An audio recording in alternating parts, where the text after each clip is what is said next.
My name is Bruce Maccabee. I do physics research for the Navy. I've been involved in UFO research since the late 60s when I joined an organization that existed at that time called the National Investigating Committee on Aerial Phenomena. In the 74, 75, I became the Maryland State Director for MUFON and have been active in a fund for UFO research. I was the chairman of the fund for UFO research for 13 years. So I've been active in the field and memberships and organizations, and also doing case investigations since the late 60s. Well, I went to a college called Worcester Polytechnic Institute from 60 to 64, got a BS in physics. Then I went to American University in Washington, D.C., got a master's and then a PhD in 1970. And I've been doing physics research for the Navy basically ever since. Well, having studied the historical record as well as doing sighting investigations and so on, it becomes clear to me that the government took a two-track approach. One was that the really good information was somehow bottled up, and the information that was released to the public was always with the intent of indicating that everything could be explained.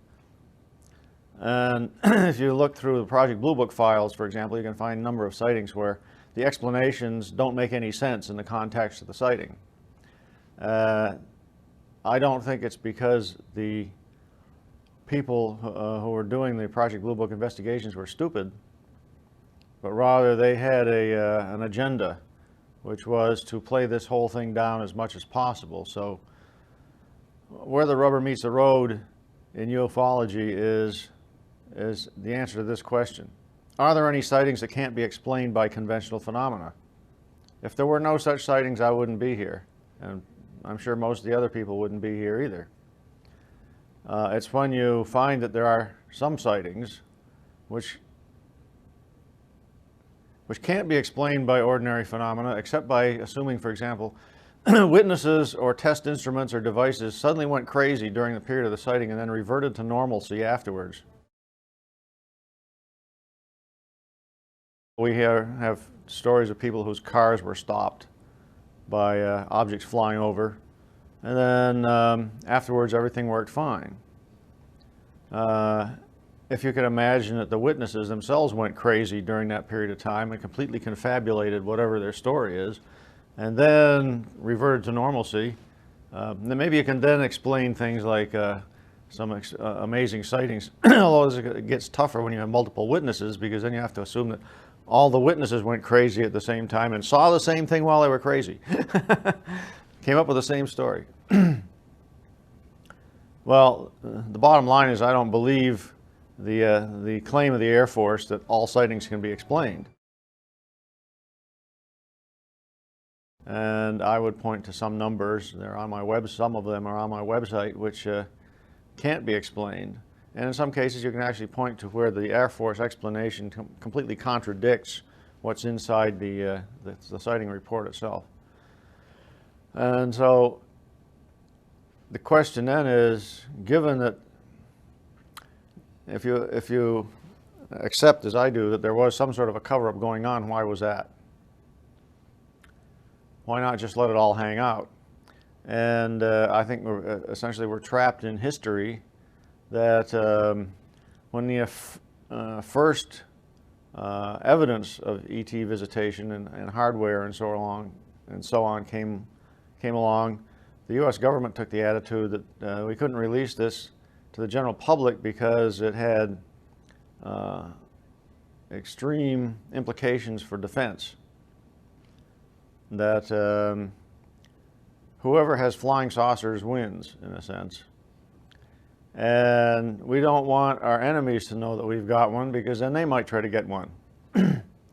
So to the extent that we might be able to back engineer the technology, we don't want to tell somebody else that we're trying to do such a thing.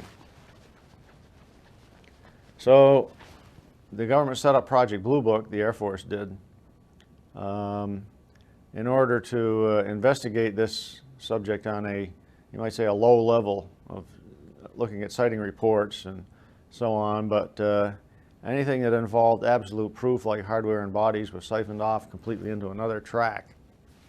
And we're still trying to penetrate what that track was, but some new information just published is going to open up another channel for us to pursue this problem of getting the information out into the open, I guess you could say.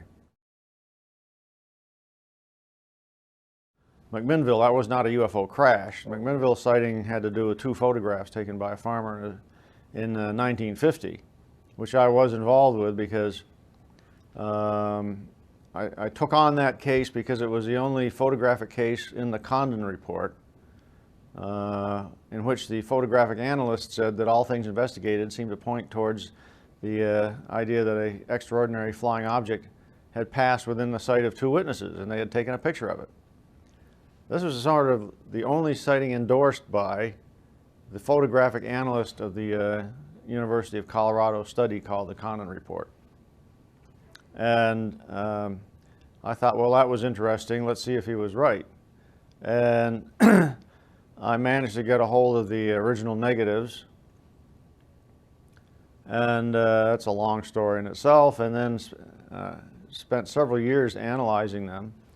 And I had them studied at Los Alamos National Laboratory and the Brooks Photographic Institute in Santa Barbara and a number of other places.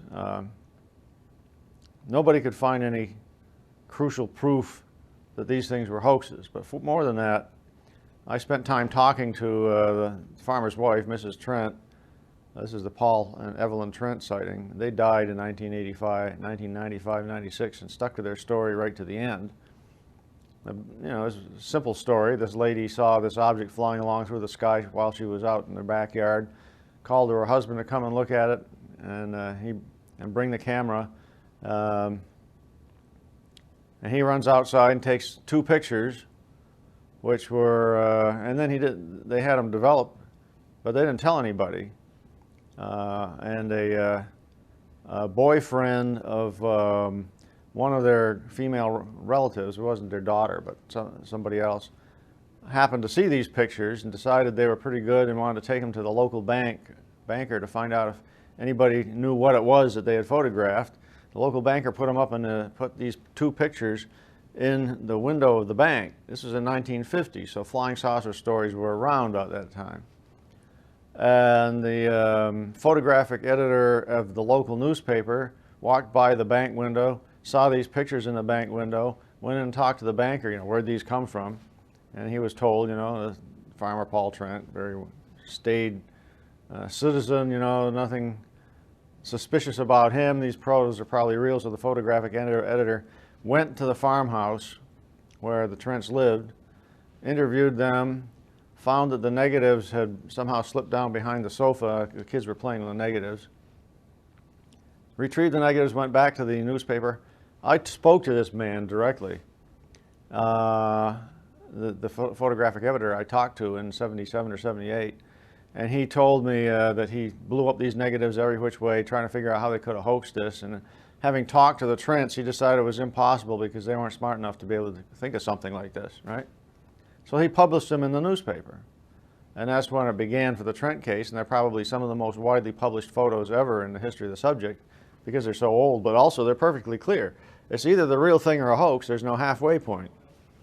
And of course, there were a lot of arguments that somebody had thrown a garbage can lid up in the sky and photographed it, or had a model hanging on a string.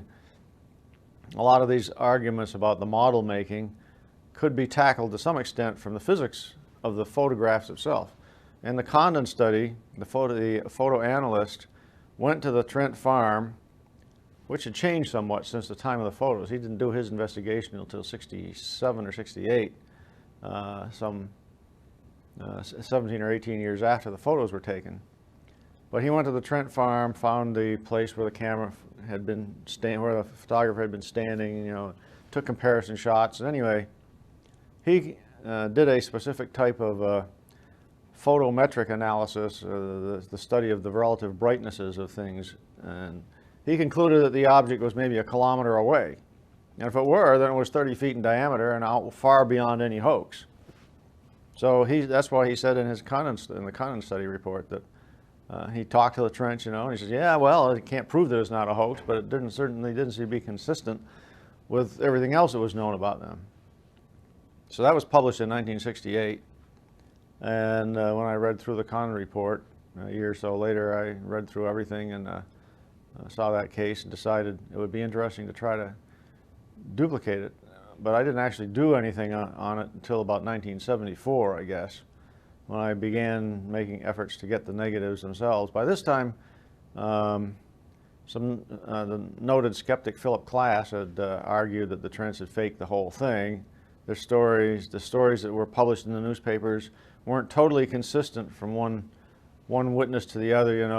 There's slight variations in what the sequence of events and who did what. Of course, they were being interviewed. Their pictures weren't published until about a month after the photos were taken, and they were being interviewed after this time lag. So anyway, I actually called up Mrs. Trent, talked to her a number of times, got the hold of the negatives, did an analysis and so on, and concluded ultimately that it couldn't be a hoax, because these people, it's completely out of character, shall we say, for these people to even think of such a thing, to say nothing of being able to pull it off, construct a photo.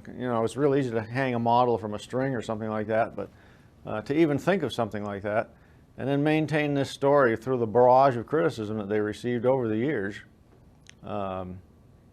Like I said, their last interview was videotaped, I think, in 1994 or 5, just before they died, and they were still sticking to the same story. So I concluded that was real, and as I said, the photo was clear enough so that it's either the real thing or a hoax. There's no halfway point, and I conclude it's not a hoax. You mentioned the Gulf Breeze sightings, but before that, back in 1978, December 1978, the sightings off the coast of New Zealand.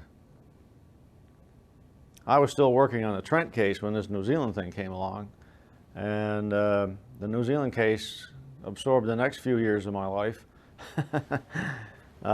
These investigations, when you're really careful, and if they're rich with details, it's not something you do by reading a few things in a night and then write a book about it. 2 books were written about the New Zealand case by people who were involved at the time, and I've got some stuff on this on my website.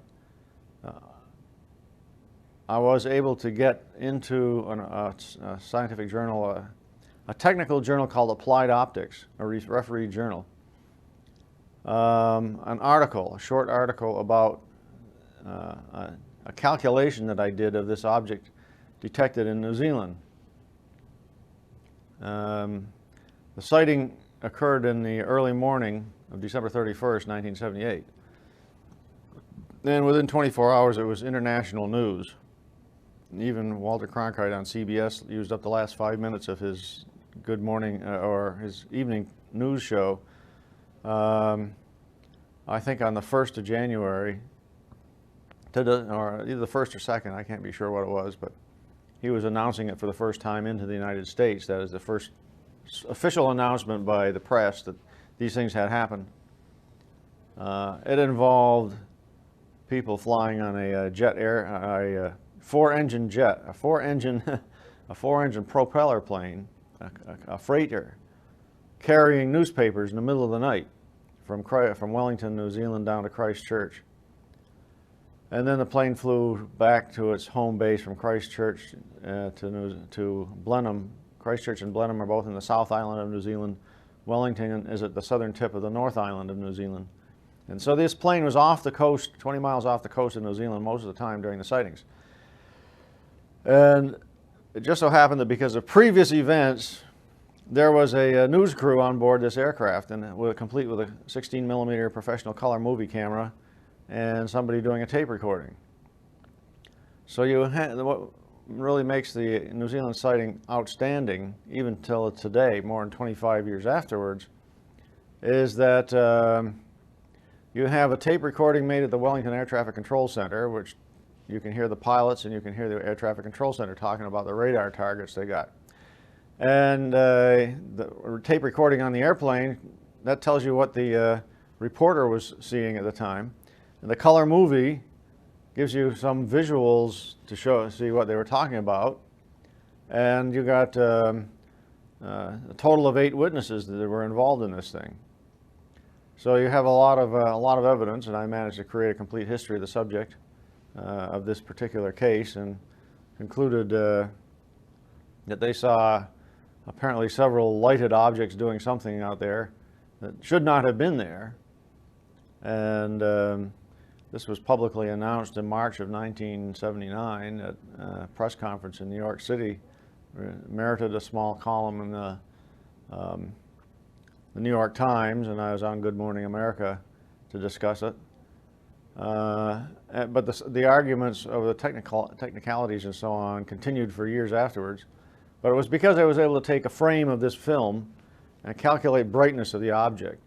I then set that brightness calculation into this journal called Applied Optics. And that prompted some skeptics to write a rebuttal, and then I published a rebuttal to the rebuttal. This is the only sighting that I'm aware of that has actually been argued about on technical points in a refereed technical journal. And oddly enough, in the most recent paper, the Inflation Theory Implications for ET Visitation, the only sighting that the referee allowed, that is the editor, we had a list of sightings that people could use as references in that article. The only one that he allowed to be in there, though, was the one on New Zealand, probably because it had this applied optics references that were, an acceptable conventional journal. The New Zealand case proved to me that there was something out there, and that you could actually get some hard photographic type of evidence on it. A number of years later, you asked about the Gulf Breeze situation, and of course that was even more complicated because it lasted over years. Although the main witness, Ed Walters in Gulf Breeze, was the main witness for part of it, for the first couple of years. But there were so many other witnesses down there to what things that happened that this became not just a story of Ed Walters. And in fact, I wrote an article entitled "Gulf Breeze Without Ed," which talked about all the other things that happened. And I had this big list, I don't know, over 100 events spread over several years that had nothing to do with this guy who had taken the photographs. And of course, he was widely criticized and claimed to be a hoaxer and so on, and that he was managed to convince the whole city of Gulf Breeze that they were all witnesses themselves. All sorts of they obeyed the first rule of debunking, which is any explanation is better than none. And then the second rule of debunking is if the first explanation doesn't seem to make any sense, then try another explanation. And the corollary to that, of course, is you keep trying other explanations until you wear out the people who are trying to claim that it was unexplainable. Well, the inflation theory article is sort of a breakthrough type of article in the sense that we got into a refereed journal, an article in which we proposed that investigation of UFO sightings could answer the question posed by Fermi's paradox. His paradoxical question was, where are they? And that was based on the idea that even back in 1950, people could argue that if there were an intelligent race somewhere in this galaxy, over tens of millions of years, it could colonize the whole galaxy, and we would have evidence of visitation. So the implied solution back in those days was, we're alone, we're not getting visitation, therefore we're the only intelligent race, intelligent creatures in this whole galaxy and maybe in the whole universe. That was the accepted explanation or resolution of Fermi's paradox. But in this paper, we've argued that modern theory, on two fronts. One, modern theory in terms of generation of life and intelligent life, suggests that if you can find suitable planets out there, intelligent life will eventually arise on these suitable planets. And nowadays we are finding planets out there for the first time. Back in 1950 it was all speculation, but now we do know, we have confirmation that there are solar systems out there, and the only further step to go is to actually detect an Earth-like planet. That may still be a while off, but in any event, there are planets circulating around suns. So the probability of a planet being capable of supporting life is increasing now. So the exobiological aspect is that the probability of intelligent life out there has increased from beyond what it was in 1950. And the second thing is, in 1950, people argued, well, if there were intelligent life elsewhere, ILE, the intelligent life elsewhere would be isolated. It couldn't get here from there because it's too far. It takes too long to travel. That's not an argument based on physics. It's an argument based on sociology, if you wish. There may be ways of traveling faster than the speed of light so that, hey, they can get here from there. It doesn't mean that they're coming in 5 minutes or they're coming every hour or every day, but you know, they might be able to traverse huge distances in a period of weeks or months or something instead of spending hundreds or thousands of years. So they could be coming here. Based on that, we're saying Fermi's paradox is strengthened. If you ignore UFO sightings, the paradox is even stronger now than in 1950 because we have better reasons now to believe that the intelligent life from elsewhere could be coming here. And yet, if you ignore UFO sightings, the claim is that there's no evidence of it. Even the SETI people aren't finding any evidence.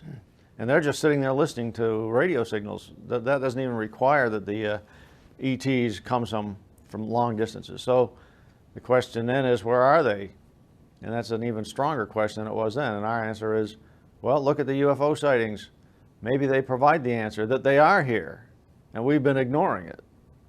Of course, this whole argument is based it comes from the portion of society that's based on science, shall we say, and is ignorant of what the internal workings of the U.S. government and other governments may know about actual things like crashes and retrievals and so on.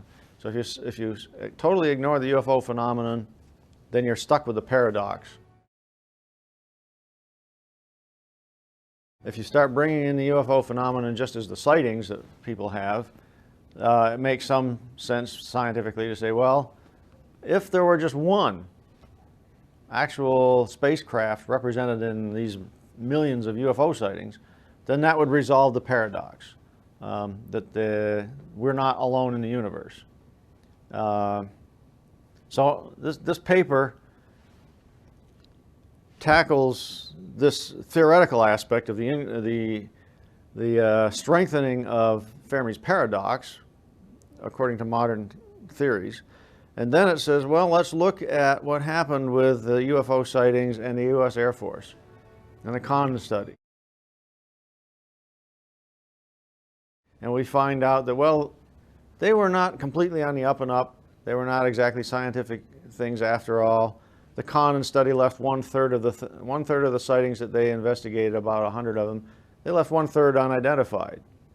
The American Institute of Aeronautics and Astronautics in 1970 had a UFO panel which reviewed the Condon study and said, hey, any scientific investigation that leaves one-third or even one-fifth or whatever of sightings unexplained is a good reason to continue the investigation, not shut it down.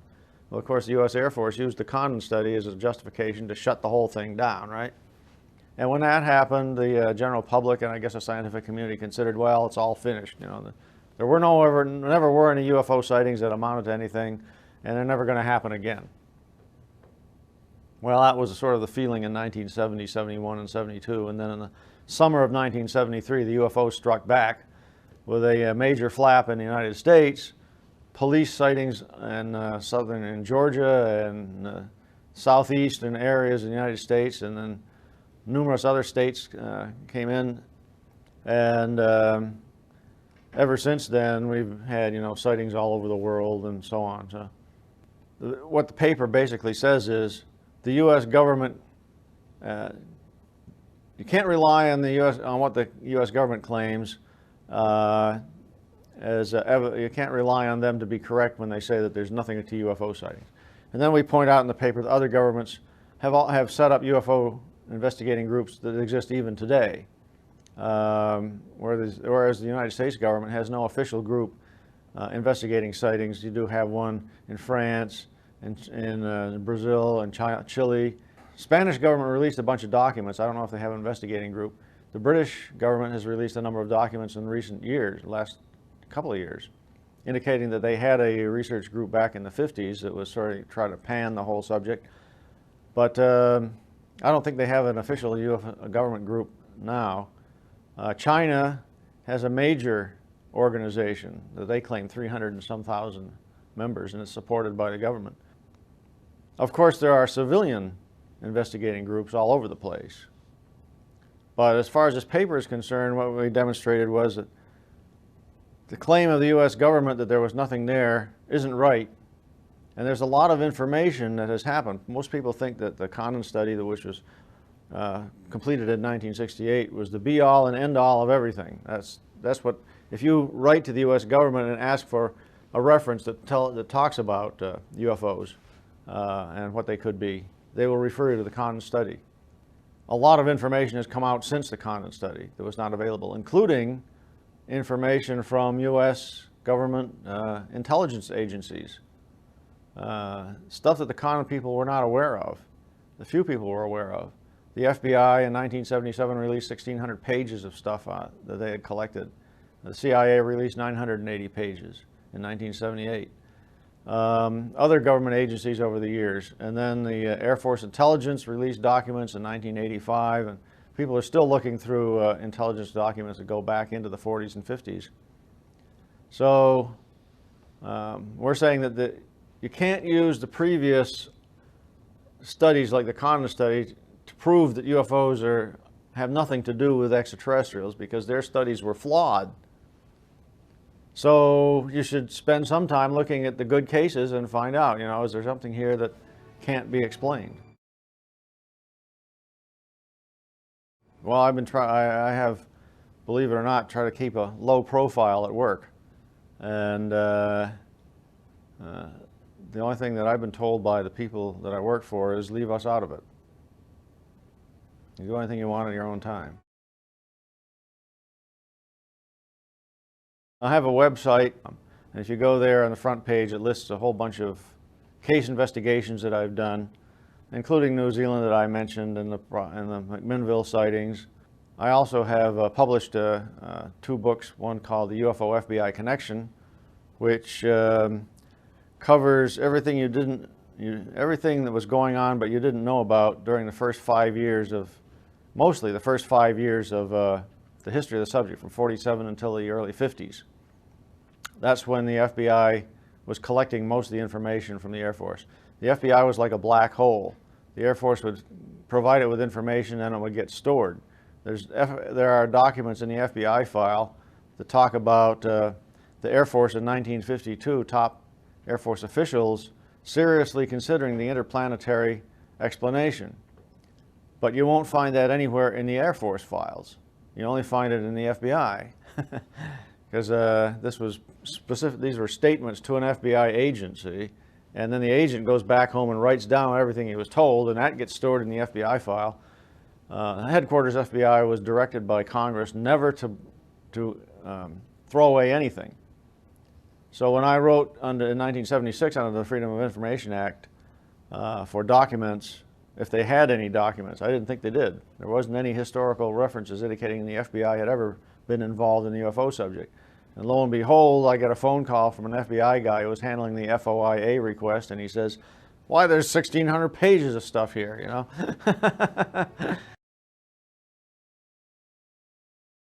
This book is based on the FBI documents, a combination of FBI, Air Force intelligence documents that weren't released until 1985. The book was written in the middle 90s. So it has FBI, CIA, and Air Force documents, all put together. So I've written a history in that book that you could not have written 20 years ago. You couldn't have written it because the documents weren't available. So we can tell, we have a better idea what happened now than the people had back in the 1950s when it was actually happening. That's the UFO FBI connection. As I said, it's the FBI, Air Force Intelligence, and the CIA all combined together. The other book, called Abduction in My Life, is a novel with a fact book built inside. It's written in a way, I don't think there's any other book written like this one on the market, where the main character gets involved in the fiction story of somebody who's an abductee and trying to find out what's going on. But the main character decides he needs information on how he's going to handle this investigation. And so he goes to the library and he finds a book called What You Should Know About Unidentified Flying Objects. And he starts reading the book. And this is written in an expository, straightforward manner of a technical book that's built into the fiction. A fiction book is written like a story, you know.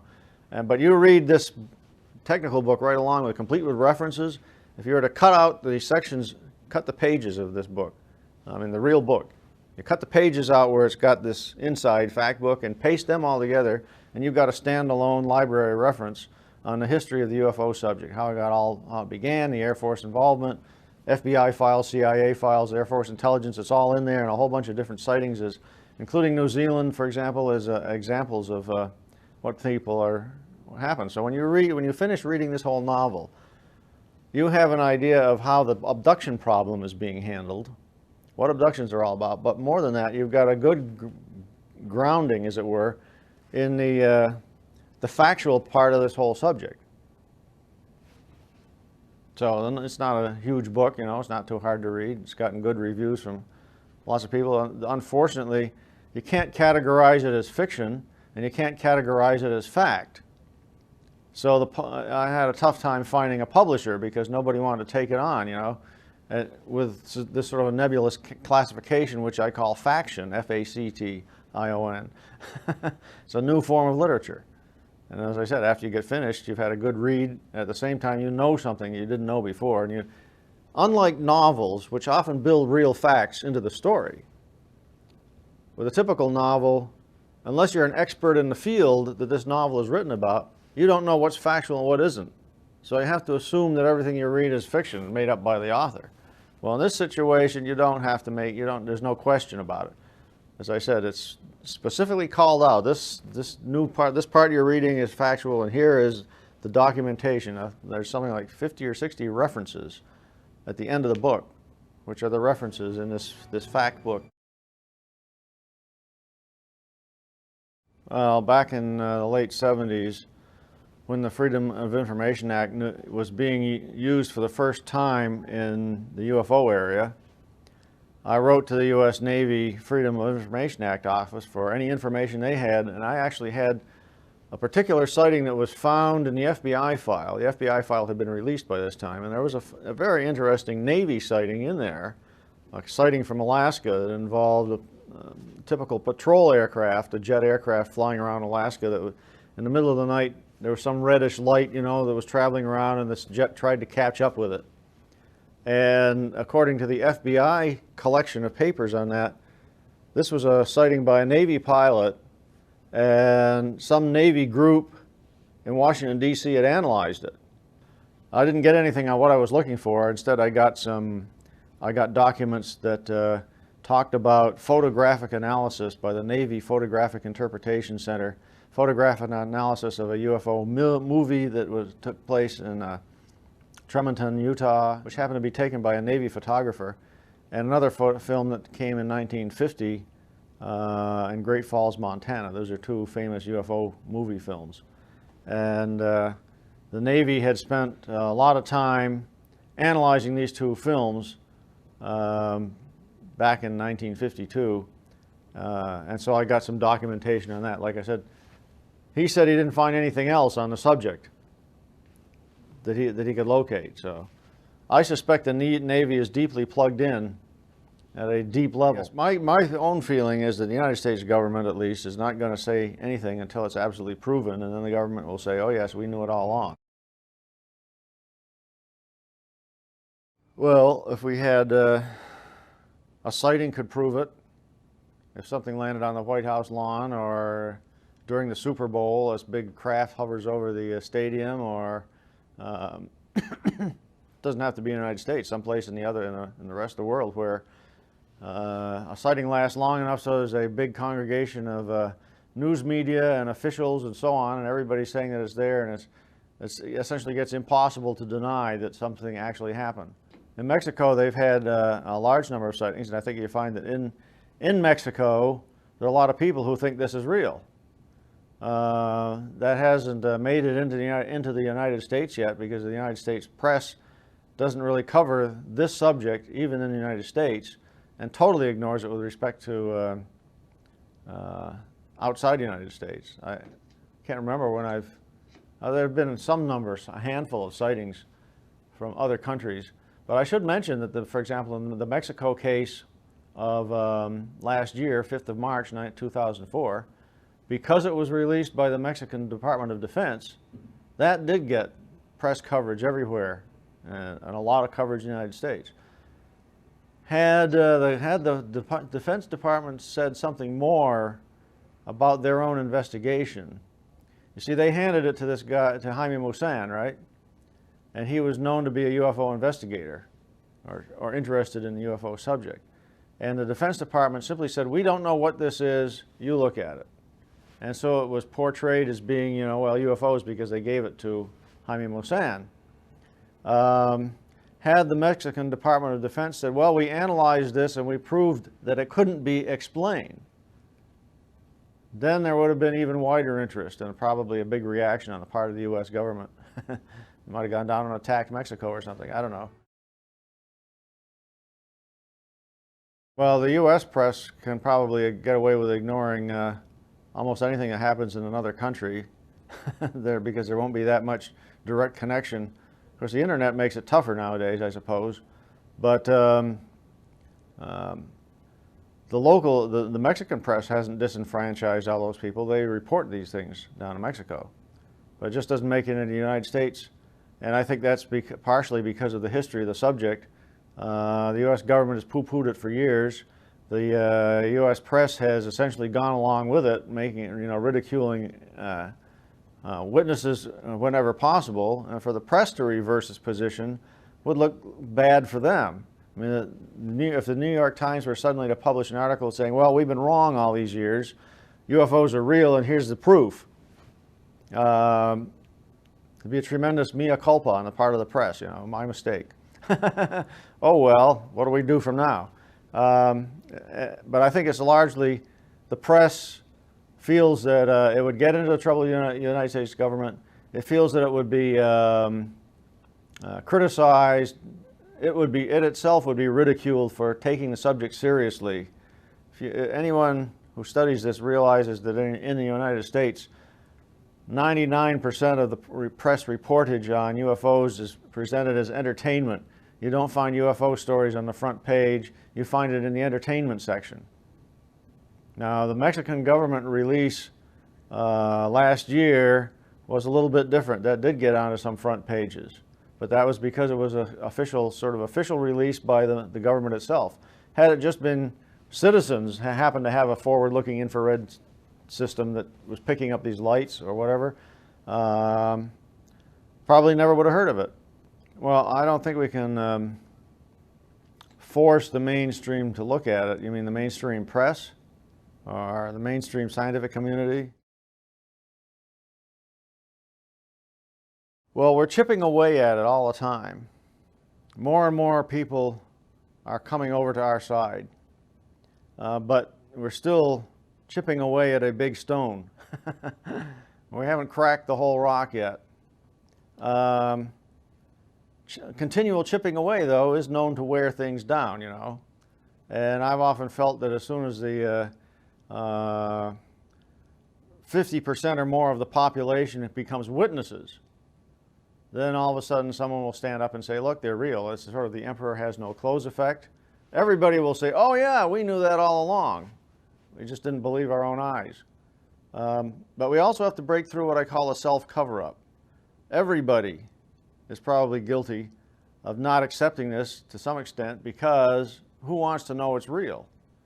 One press guy that we talked to many years ago said, I can't write a story on this it's too big, and it has the implications are tremendous. You know, for religion, philosophy, politics, war, anti-war, you name it. Everything's going to be impacted by saying that, well, there are creatures flying around out there. We don't know what they're doing, or maybe we do know what they're doing, and there's nothing we can do about it, whether we know what they're doing or not. So there's a self-cover-up aspect that, well, it may be fine for them to be out there when you bring in abductions and so on. This gets awfully close to home, and nobody really wants to think about all that stuff. So until you can break through the self-cover-up, and I think every person that's in the press is subjected to he's a person subjected to this self-cover-up feeling, plus the fact that he knows if he writes an article, he's likely to be criticized or you know, lose some credibility. It's like the aircraft pilots. Aircraft pilots initially reported sightings, and then they realized that, well, if they report a sighting, they're likely to get this big psychological evaluation and then told they're going to fly a desk for a few years. A sighting in 1986 that involved a Japanese jumbo jet over Alaska. This is all on my website. The pilot of that craft was grounded for several years afterwards, even though he did nothing wrong except report this event. And it was hard for him to avoid reporting it because at the time it occurred, he was in contact with the Air Traffic Control Center at Anchorage Air Force Base, and they were picking up some stuff on radar too. So that's the sort of situation. If people in some field of endeavor, like newspaper reporters or pilots, feel that they're going to be disparaged for making some sort of a report, they're not going to make the report. Well, I can't cite any specific case that I know of recently. I'm not aware of any big pilot sighting similar to that. That particular sighting made international news, and so the pilot got an awful lot of publicity out of it that he probably didn't want, and he ended up being grounded for a while. Some other governments have set up UFO investigating groups, like down in Chile, for example. As a matter of fact, I spoke there. So not every government is taking the attitude, the hard-nosed attitude the United States is taking. But whether it's collusion between governments or not, I don't know.